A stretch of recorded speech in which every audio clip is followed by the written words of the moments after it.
Yo, JD here, Limitless, and as you can see, we are back on Assetto Corsa for the second video in a row, and hopefully you enjoyed the Monaco video.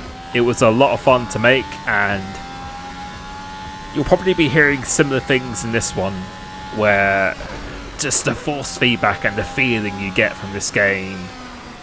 We're driving an F1 car.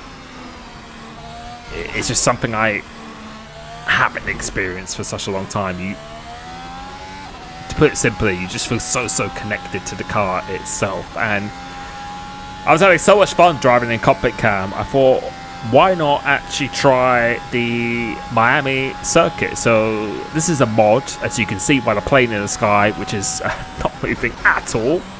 As we're going in a Mercedes here and already be caught out by the physics of this game. But yeah, we thought we would try this circuit, and I think this is a free mod. So if you'd like to download this track, then please let me know and I will link it in the description. I don't know if it's 100% accurate or not, but you can see it's a little bit blurry on the edges of the track, but in my opinion it is more than good enough. And yeah, I haven't even played this track on F1 22, so yeah, I thought why not try it on this game. And you can see we're in the Mercedes in the cockpit cam, which for me, I just have to use cockpit cam in this game. And I said it in my last video, I really hope F1 Esports do enforce this for the future, because I think it would just then encourage, or pretty much everyone who wants to get into esports or to be taken seriously as a competitive driver will be using this as well. And it just makes the racing so much more intense, and the sense of speed is just far superior, and just so much more satisfying to drive the car when you're in this view. But you can see here we are really just learning the track at the moment, so we do have about 42 laps of fuel on board, if you see by the steering wheel. And what we're going to try and do here is to see how close we can get to the pole position time, which I think was by Charles Leclerc, of a 128.7. See, coming into here, the rears are really snapping away from me at the moment, because we're not running any setup, so we're running completely default. And at this stage, we're not even running a ERS deployment mode. So I'm just putting a lot of laps of fuel in just to get used to the layout, how to drive the car around this circuit. And please let me know what you want to see from F1 22. What are your expectations from the game itself? One of them being that the cockpit cam isn't particularly good on the Formula 1 games. It's not really configured that well. What are your thoughts? Yeah, just very interested, because we are not too far away from the release of that now. But yeah, although this track might not be completely accurate, I actually really enjoy using this layout. I think it's actually, surprisingly, it was actually a much better race than expected. And going through this section here, especially when you're in the cockpit itself, the sense of speed as you're rocking from side to side is just absolutely sensational. And I think I said it in my Monaco video, really makes me respect the drivers even more, that they are suffering the G-forces and just the fear factor as well, and not being able to even see your front wing. As you can see here, you literally can't really see much out of the cockpit at all, racing wheel to wheel at 200 plus miles an hour with the walls approaching very closely. It's must be quite a terrifying experience, really. So yeah, my respect has definitely gone up for those drivers, as we do have Monaco coming up this weekend. So again, please let me know your predictions. I'm going to say right now, I think that Charles Leclerc is going to smash it, either in the race by getting the pole position and the win, or in the wall itself. One or the other, in my opinion. But as we now come down into the penultimate corner, final braking zone, The rears always want to be locking at all, because by default it's on 53 brake bias, and as we go through this video we do actually turn that up just a notch, as we've done I think a 138 or something like that, so still on the medium tyre with quite a lot of laps on fuel on board as well. So now going to here, braking just before the 100 meter board, missing that apex ever so slightly. Do we go flat out through here? Yes we do, through the right. So really trying to hang on for dear life. Looking for the 100 meter board once again. So as we pass that, that is our turning point. And you could just carry so much speed and go for it. So it feels like this left goes on forever. No real point of reference for this left-hander. Always turning in either too early or too late. But on this occasion, we actually managed to do it quite well. And in this video, as I said, we're using a stock setup, but we're not using any DRS either. So it might be a bit harder to get close to the pole time, but we are still going to do our absolute best. Coming into here just before the 100 meter board, the rears wanted to lock, but this time we actually managed to spot the apex. Going for this right-hander, which again seems to want to go on forever. Really love this sequence of corners, so going for it as close as you can.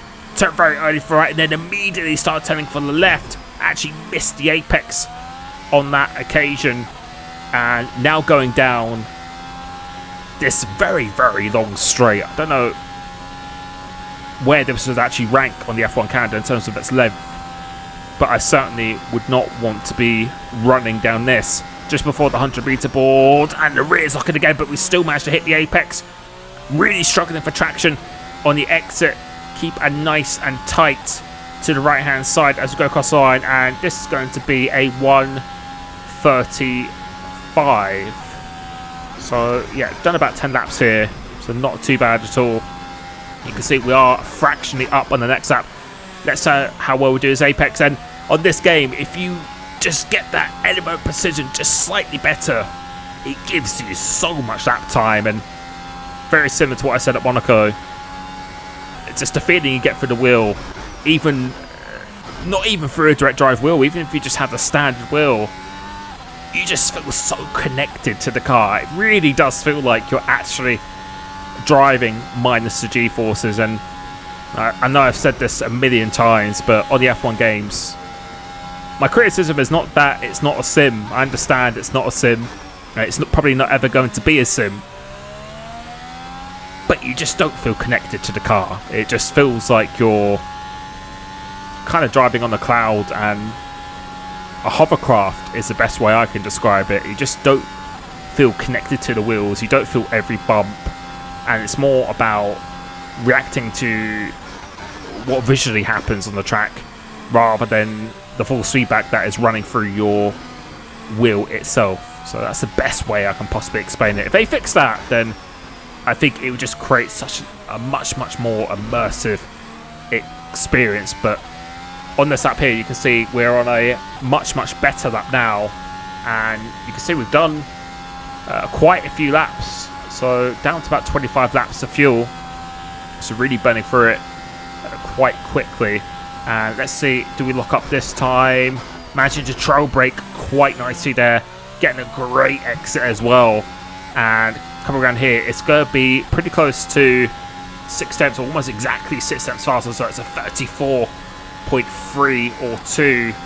As we're going to go for another lap again. So this time spotting the apex a bit nicer. And you can see again, if you just hit the apex nicely, as we get a little bit of a great game freeze on this game, if you missed your line slightly, it just punishes you so much. And I said in the Monaco video, driving this game now, I just can't go back to driving in the TV pod. It just feels so much more immersive, so much more satisfying. Sadly, I will be driving in the TV pod when it comes to the F1 series, purely for the simple reason that I'm usually going to be faster than it. Most people are faster than it simply because they can see more of the track, they can see more of where their wheels are. But also the main thing is not so much the speed, but it's also just about your racecraft and awareness when you're on track, when you're battling people. It's just so much easier to see where your car is in relation to the track. And even if your speed is the same, you're giving away a huge disadvantage if you aren't using the TV pod.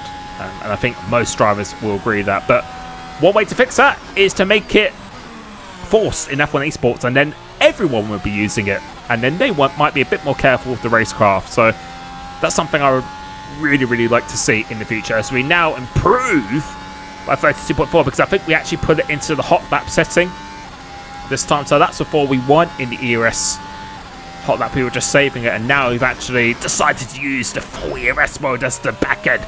Always wanted to step out, and going through here, we're on the limit of the grip, and yet the car has decided to give up there. But always having a smile on our face when driving this game. As you can see, now we've actually turned it down to 5 laps of fuel. So now we are actually going to go into some real hot laps now, and we're still in the medium tyre, so let's see how fast we can actually go here. So coming into here, we're going to be braking just before the 100-meter board, hitting the apex fairly okay, and going completely flat out through the right-hander. Your neck must be absolutely ripping off your neck, as your, or off your head, sorry, neck off your head. You know what I'm trying to say, but the G-force for there must be absolutely surreal. Now coming through into here, the corner with no real reference point, but we actually do that quite okay. And if you watch the delta on the top right-hand side, see we have gained a little bit of time, but not so much. So I think we have attempted a lap before this, and you can see we're down to the 30, so we're on target for 30.9. Coming through into here, turn up the brake bias, so our braking, the rear brakes are not locking quite as much as they were. Going through into here, let's see, want to be turning immediately into the left, immediately into the right, and then straight back to the left again, missing that apex. So we lost some time on the entry, and you can see we're about 1/10 up on this lap. And coming to this final braking zone, it's a very tricky one, because you've got so much time to think before you're going on that brake pedal. So just before the 100-meter boards, and we go a bit deep. This is something that all the other drivers are doing, so you can't afford to brake early, otherwise you're just losing so much momentum since you're going at such a high speed already. And that was a 31.0, so we decided to box. And what we're going to do now is actually go out on the soft tyre itself. As you're about to see, come through to here, you can see that plane is just not moving at all. And going through here, yeah, that's a corner that can catch you out very quickly. So now we're going to start a lap itself. You can see we've turned the MG UK delivery into the hot lap on the top of the screen. Please let me know if there's any other settings you would recommend for me to do. So now we're just going to give it everything using the SOX app. So we don't have DRS like they did do in real life. So 128.7 is the target to aim for. So go for it too. Managed to hit the apex very nicely itself. Going completely flat out through here. So a pretty good start to the lap so far. Now, using this 100-meter board as a reference, as soon as we pass that, giving it absolutely everything in 5th gear. Could maybe even go through 6th through there, giving it everything, using all the track on this exit. Do we get the reference point? And yeah, it's not too bad at all. If we had the DRS, we would be activating it now. So just threading the car down the straight, just trying to not scrub off any speed whatsoever. Now coming into here, we'll be braking just before the 100-meter board, so about 110 meters out, coming into here and doing that quite well. So carrying as much speed as you can, but then immediately into such a slow right hand to keep it nice and tight. Go through this left and then immediately into the next one. Watch for the back end to hit the wall there.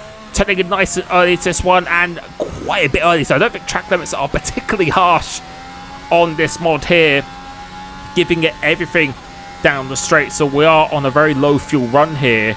And going through into this last corner, let's see what we can do. So are we going to spot the braking point this time? Going into here, do we do it? We missed it just again, just a little bit here. Going through the last corner. What time is this going to be? Is it going to be a 130.0? I think the answer is yes, a 130.096. So we keep going. for another lap. So you can see we're about just under a tenth down. So using a bit more of the track here. Getting a pretty good momentum coming off this corner. Now going to the tight left. Let's see if we can get a better run through these sequence of corners this time. Nice and early into here. See, much earlier. And you can see that has paid us back through on the Delta. And now the time is into the 129s. Theoretical on the top right hand side of the screen. Let's see how much time we can make up going through into this final braking zones as we hit the 100 meter ball here. Do we spot the very good point? Yes, much better. You can see that. Look how much time we have gained just because of that. And that is going to be a 29.5. What 29.5 is it?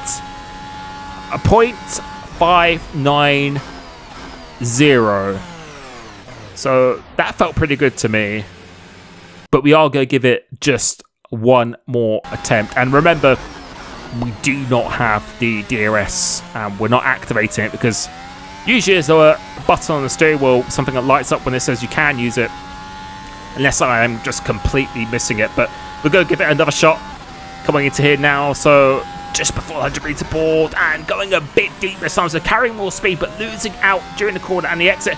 Keep it nice and tight here, a very tight line just to minimize the distance of the track. 100 meter boards, gonna give it everything through here as much as we can. Keep it as much as we can within the track though. It's just giving it everything through here. So your neck must be absolutely wanting to be ripped off through here. And overall, we've lost a bit of time during the corner, but we have gained a bit on the exit, which is going to carry this momentum down this straight. So again, going up into the 8th gear. We're braking just before the 100 meter board, and yeah, just driving this game, the force feedback and the sensation you get is just absolutely insane. Going through this left right, try and get nice and early into here on the absolute limit of the traction and get such a good launch coming off this corner. So we are on target for a 0.4, almost a 0.3. So now we're coming into the final braking, so let's see what we can do coming through into here now. So spotting just before the 100 meter board, do a nice bit of trail braking, doing it quite nicely, trying to keep it nice and tight, but we lost a bit of speed during the corner itself and on the exit. Keeping it nice and tight here. What is this going to be? It's going to be a 129.521, and honestly, I think we could get a very low 29, but without the DRS, I think that was the best I could do. And yeah, once again, it just feels incredible to drive this game. The feedback you get is just second to none, and I really wish the F1 games will do this in the future, along with enforcing the cockpit cam for F1 esports. So I really hope you enjoyed this video. Thank you so much for supporting the channel. I really hope you enjoyed the Grand Prix. I will be doing a few vlogs from Monaco, which will be coming out next week as well. We'll be taking a bit of break from the F1 series for now in preparation for the new game. Make sure you check out Bybit in the description, because there will be a F1 22 Championship Edition giveaway, which I will be announcing the winner of my first giveaway this weekend as well. So thank you so much. Have a great day, and I will catch you very soon. Peace.